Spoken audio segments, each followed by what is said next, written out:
मेरे प्रिय छात्रों एवं प्रिय साथियों, मैं अपने चैनल संस्कृत महाविद्या ऑनलाइन क्लासेज में सभी का हार्दिक स्वागत करती हूँ। जैसा कि छात्रों आप सभी जानते हैं, जो हमारा प्रकरण चल रहा है हमारा कारक एवं विभक्ति।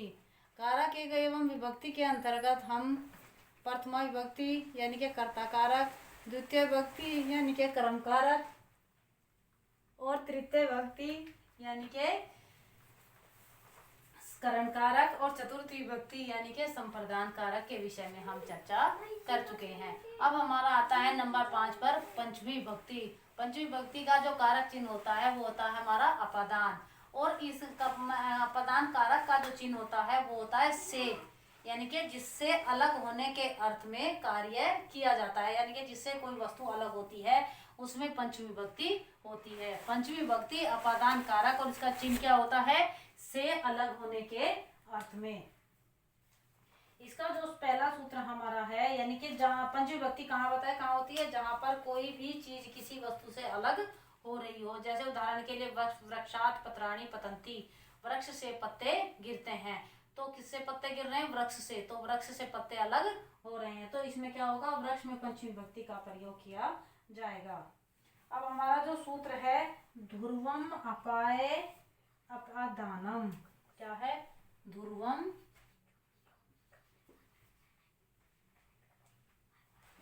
पाए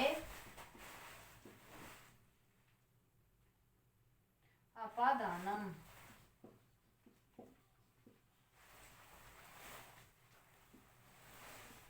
ध्रुवम पाए अपादानम, यानी कि अपादान कारक का जो चिन्ह है से अलग होने के अर्थ में, जिसमें प्रत्यक्ष या परोक्ष रूप से कोई वस्तु अलग होती है, वह अपादान कारक होता है। अपादान कारक में पंचमी विभक्ति होती है, यानी कि चाहे प्रत्यक्ष रूप से चाहे परोक्ष रूप से कोई वस्तु किसी से अलग होती है, उसमें क्या होता है? उसमें अपादान कारक यानी कि पंचमी विभक्ति होती है। जैसे वृक्षात पत्राणि पतंती, वृक्षात पत्राणि पतंती।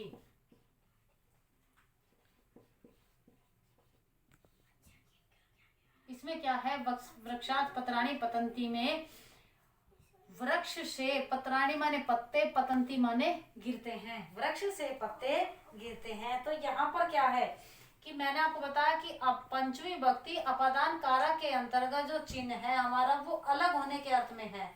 तो यहाँ पर पंचमी विभक्ति के अंतर्गत जो है सबसे मेन चीज हमारे ध्यान रखने योग्य क्या है? वो यह है कि जिससे कोई वस्तु अलग होगी उसी में पंचमी विभक्ति का प्रयोग किया जाएगा। यहाँ पर जो उदाहरण मैं आपको बता रही हूँ उसमें है वृक्षात, वृक्ष से पत्राणि पत्ते, पतंती माने गिरते हैं। यहाँ पर पत्ते किससे अलग हो रहे? वृक्ष से। तो वृक्ष में क्या हो जाएगा? वृक्ष में जो है हमारी पंचमी विभक्ति हो जाएगी। जब हम पंचमी विभक्ति के रूप चलाते हैं तो पंचमी विभक्ति एक वचन में क्या आता है? रामात, वृक्षात, पुस्तकात। तो इस प्रकार से पंचमी विभक्ति में क्या आ गया? एक वचन में वृक्षात पत्राणि यानी कि बहुवचन में पतंती गिरते हैं। तो जो हमारी कर्ता जिस रूप में होगा उसी रूप में क्या होगी? हमारी क्रिया होगी। तो यहाँ पर वृक्ष से क्या है? पत्ते अलग हो रहे हैं। नेक्स्ट एक उदाहरण हम और देखते हैं, रामः भवनात् अपतत। रामः भवनात् आपत। इसमें क्या है कि रामः भवनात् आपत, राम जो है भवन से गिर पड़ा। कहां से? भवन से। तो इसमें क्या है कि जिससे कोई वस्तु अलग या कोई व्यक्ति अलग होता है उसमें पंचमी विभक्ति का प्रयोग किया जाएगा। यहाँ पर क्या है? वृक्षात, वृक्ष से पत्ते अलग हो रहे हैं। यहाँ पर क्या है?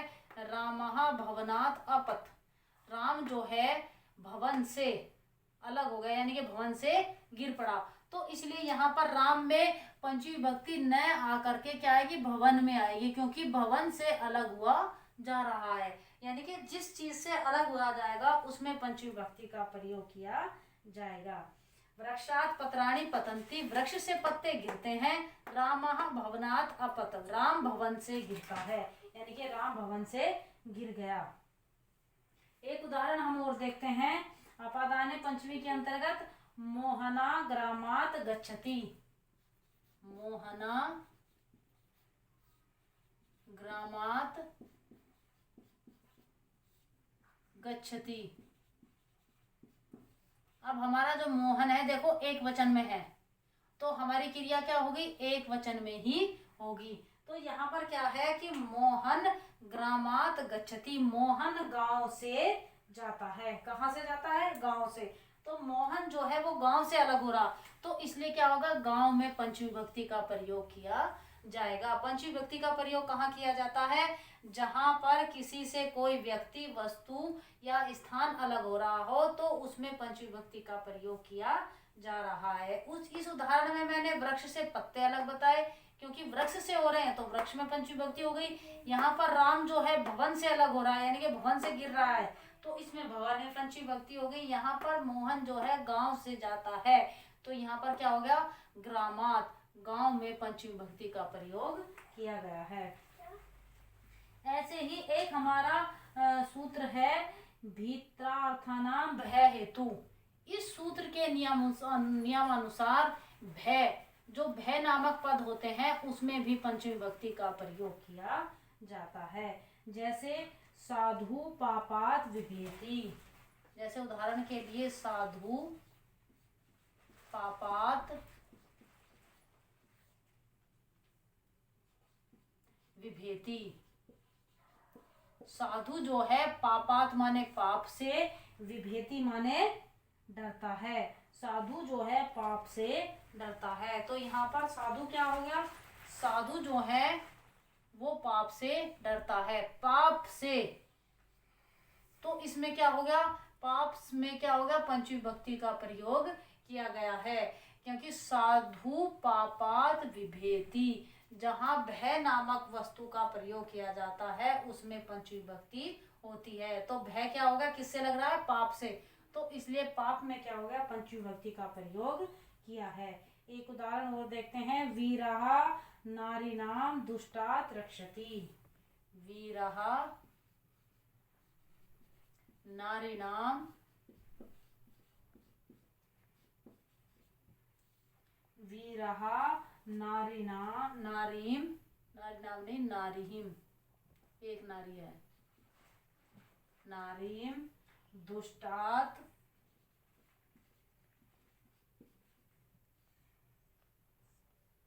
रक्षति। इसमें क्या है, वीर नारीम, नारी की, दुष्टम दुष्ट से रक्षा करता है, वीर जो है नारी की दुष्ट से रक्षा करता है। तो इसमें क्या है कि वीर जो है नारी की दुष्ट से, किससे रक्षा कर रहा है, दुष्ट से। किससे भय है, दुष्ट से। तो उसमें क्या होगा, उसमें पंचमी विभक्ति का प्रयोग किया जाएगा। यानी कि जहां पर कोई वस्तु किसी किसी व्यक्ति से, वस्तु से या स्थान से कोई चीज अलग हो रही है उसमें, और या फिर भय जहां पर दिखाया जाता है उसमें पंचमी विभक्ति का प्रयोग किया जाता है।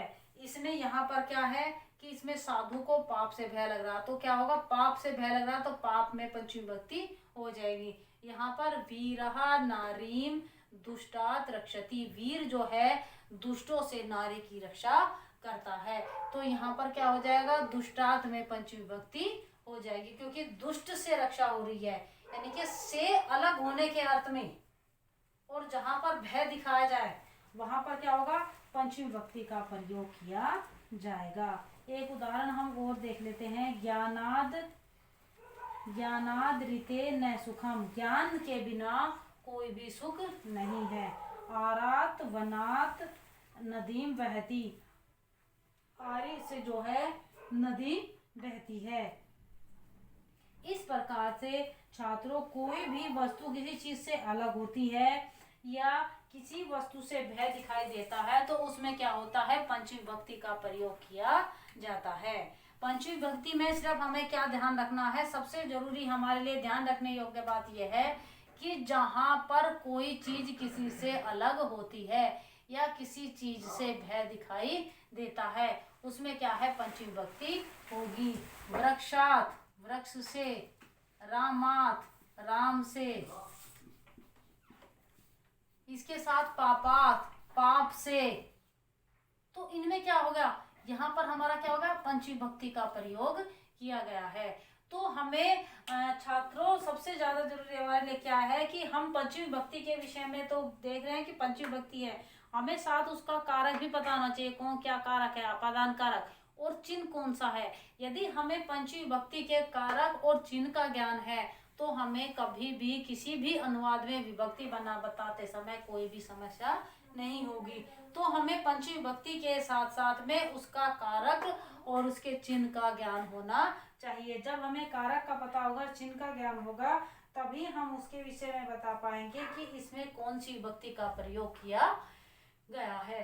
तो छात्रों, पंचमी विभक्ति के अंतर्गत हमने क्या बताया कि जिससे कोई वस्तु अलग होती है उसमें पंचमी विभक्ति का प्रयोग किया जाता है, यानी कि जिससे अलग होगी हम उसी में ही क्या करेंगे, उसी में ही पंचमी विभक्ति का प्रयोग करेंगे।